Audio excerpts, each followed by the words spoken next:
Mistakes in practice. There are several poor ways of practice which you should understand. Usually when you practice Zazen, you become very idealistic and you set up an ideal or goal which you strive to attain and fulfill. But as I have often said, this is absurd.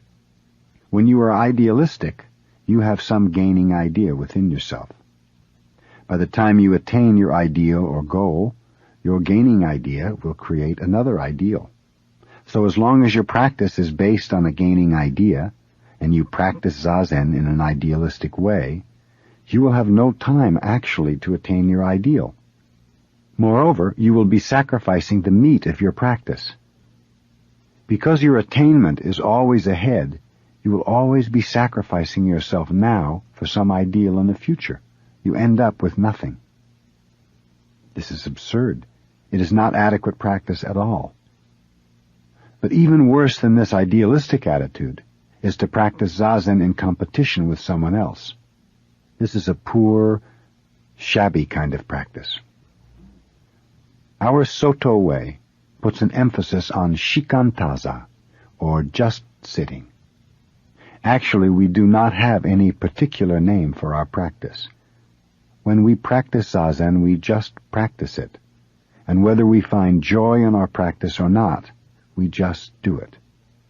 Even though we are sleepy and we are tired of practicing Zazen, of repeating the same thing day after day, even so, we continue our practice. Whether or not someone encourages our practice, we just do it. Even when you practice Zazen alone, without a teacher, I think you will find some way to tell whether your practice is adequate or not. When you are tired of sitting, or when you are disgusted with your practice, you should recognize this as a warning signal. You become discouraged with your practice when your practice has been idealistic. You have some gaining idea in your practice, and it is not pure enough. It is when your practice is rather greedy that you become discouraged with it. So you should be grateful that you have a sign or warning signal to show you the weak point in your practice. At that time, forgetting all about your mistake and renewing your way, you can resume your original practice. This is a very important point. So as long as you continue your practice, you are quite safe. But as it is very difficult to continue, you must find some way to encourage yourself.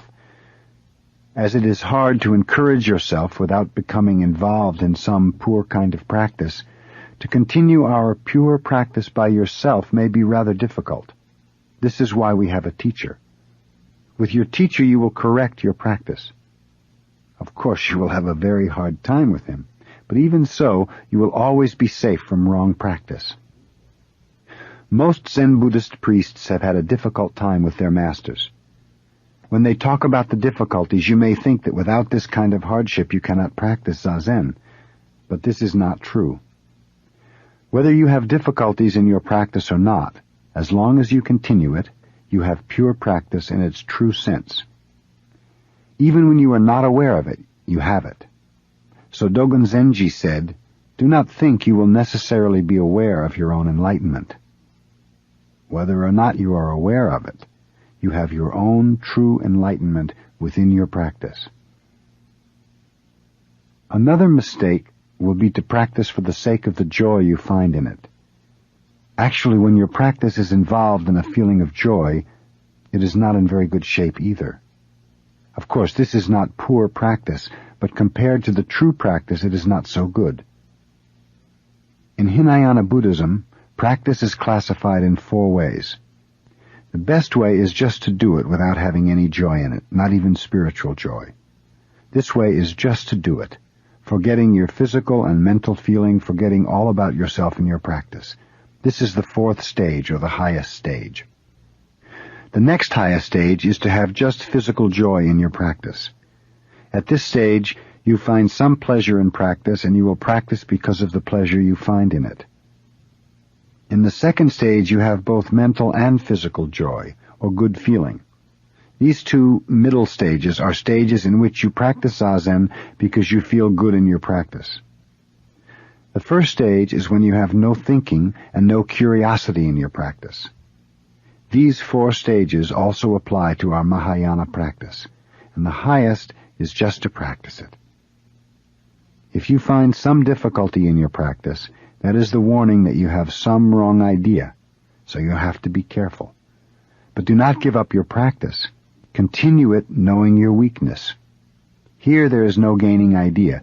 Here there is no fixed idea of attainment. You do not say, this is enlightenment, or that is not right practice.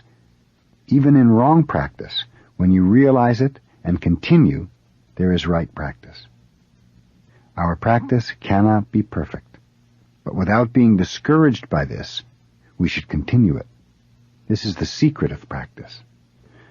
And if you want to find some encouragement in your discouragement, getting tired of practice is itself the encouragement. You encourage yourself when you get tired of it. When you do not want to do it, that is the warning signal. It is like having a toothache when your teeth are not so good. When you feel some pain in your teeth, you go to a dentist. That is our way.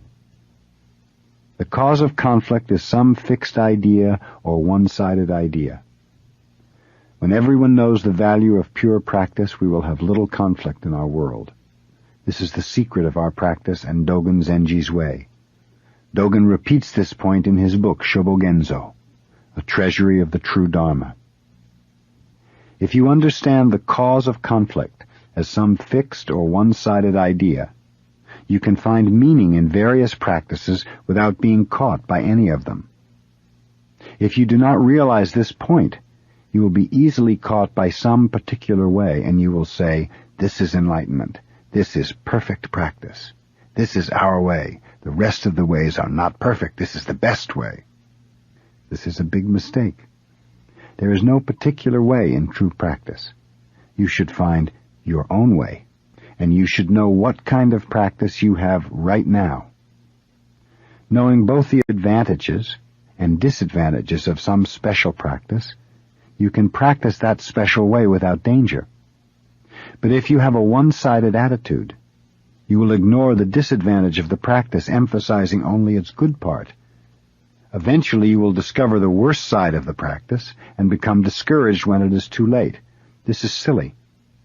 We should be grateful that the ancient teachers point out this mistake.